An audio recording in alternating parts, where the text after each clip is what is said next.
आज मात्राओं के बारे में आपको पढ़ाने चल रहा हूं। तो बच्चों, हम देखते हैं कि जब स्वर के साथ में आते हैं तो उनकी मात्राएं नहीं लगती। मतलब किसी भी वर्ण में जब स्वर के साथ में आए तो उनकी मात्राएं नहीं लगती, लेकिन जब वही स्वर मात्राओं के साथ में जैसे ही उनको आना होता है या मात्राओं के साथ में तभी वो आते हैं जब वह व्यंजन वर्णों के साथ में लगे हों, या जब स्वर व्यंजन वर्णों के साथ में आए तो वह मात्राओं के रूप में आते हैं। अगर स्वर के साथ में आ रहे हैं तो वह अपने मूल रूप में आते हैं। तो बच्चों, आइए हम पहले मात्राओं परिभाषा देखें कि मात्रा किसे कहते हैं। व्यंजन वर्णों के साथ संयुक्त होने पर स्वरों का मूल रूप परिवर्तित हो जाता है। स्वरों के इस परिवर्तित रूप को हम मात्रा कहते हैं। मतलब बच्चों कि जब व्यंजन वर्णों से संयुक्त होने पर कौन संयुक्त हो रहा है? स्वरों का।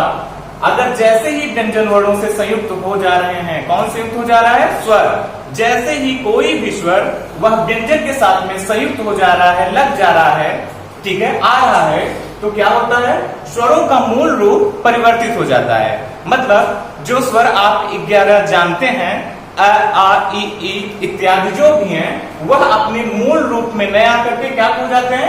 ये बदल जाते हैं। और जो रूप उनका बदलता है, जो रूप बदल करके एक नए रूप में वो आते हैं, उसी को हम क्या कहते हैं? मात्रा कहते हैं। ठीक है। अब आइए देखें।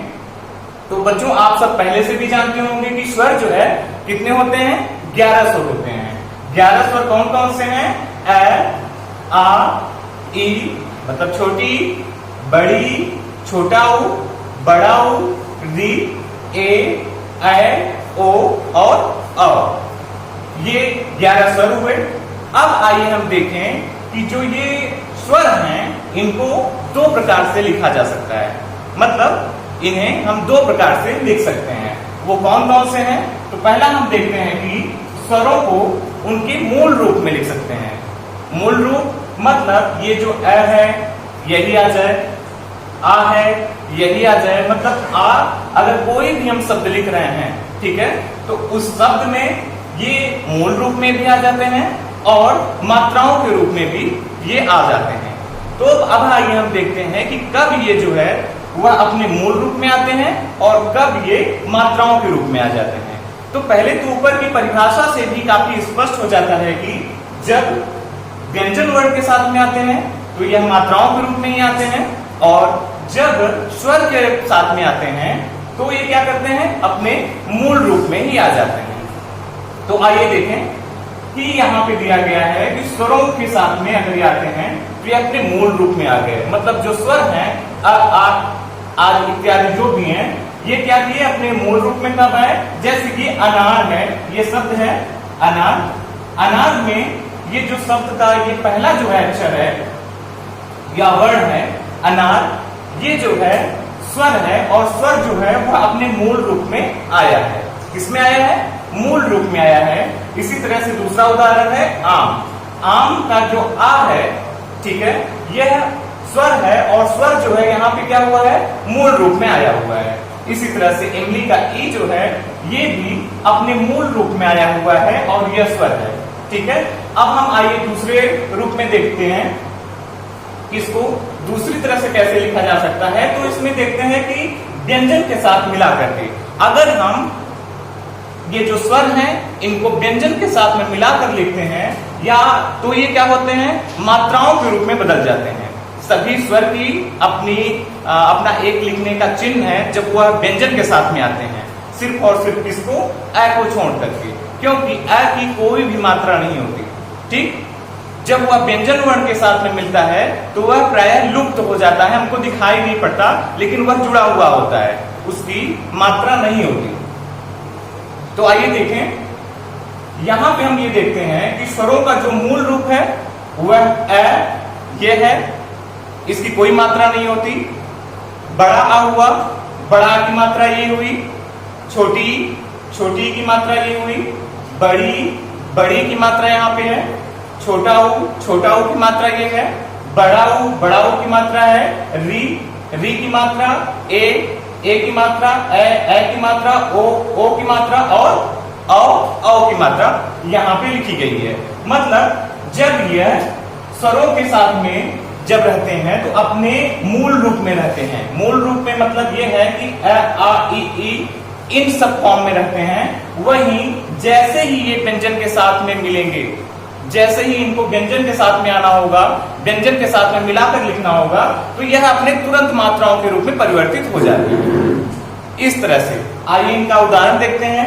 जैसे ये क है, क के साथ में बड़ा आ जुड़ रहा है, ठीक है, क्या हो रहा है, बड़ा आ जुड़ रहा है, तो बना का, और का जो है वह जो बड़ा आ है वह अपनी मात्रा के रूप में यहाँ पे क्या के साथ में आ रहा है।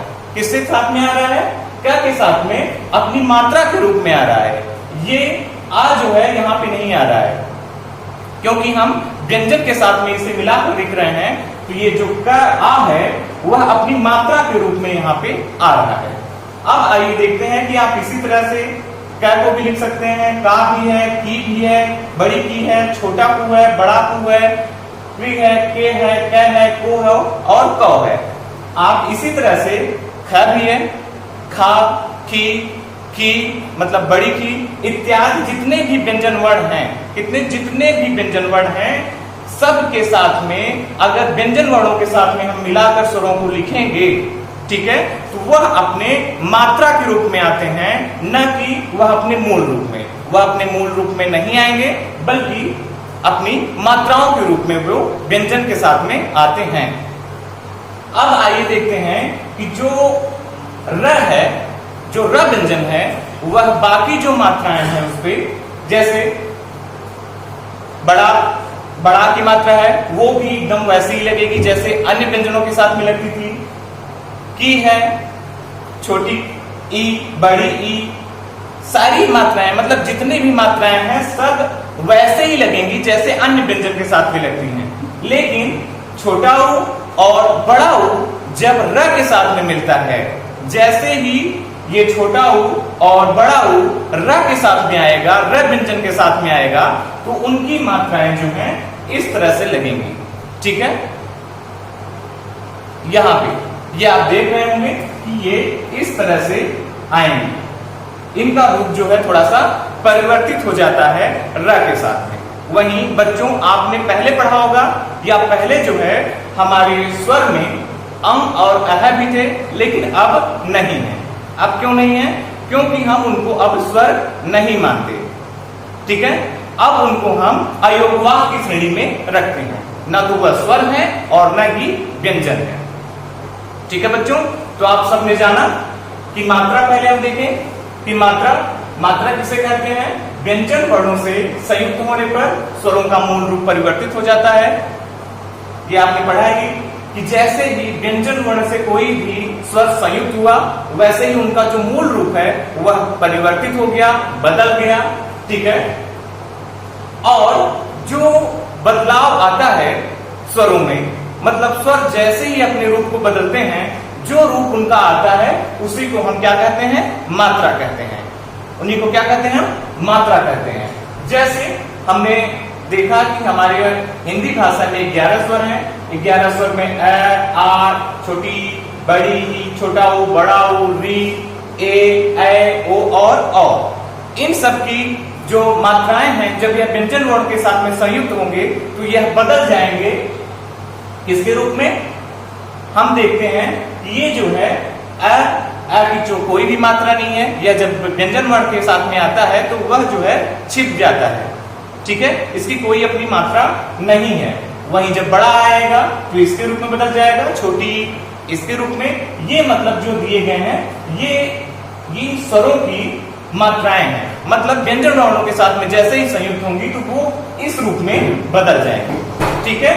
अब हम देखते हैं कि क से लेकर के ज्ञ तक जितने भी व्यंजन वर्ण हैं, ठीक है, सब में ये मात्राएं जैसे ही संयुक्त होंगी, जैसे ही ये स्वर संयुक्त होंगे तो वैसे ही अपनी मात्राओं के रूप में बदल जाएंगे।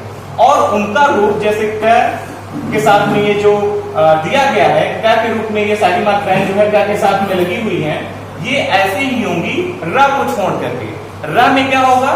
जो छोटा ऊ और बड़ा ऊ ये अपनी मात्राएं हैं, र के साथ में जब आती हैं तो इनका रूप थोड़ा सा परिवर्तित होता है। ये र के साथ में इस तरह से लगती है, ठीक है, इस तरह से।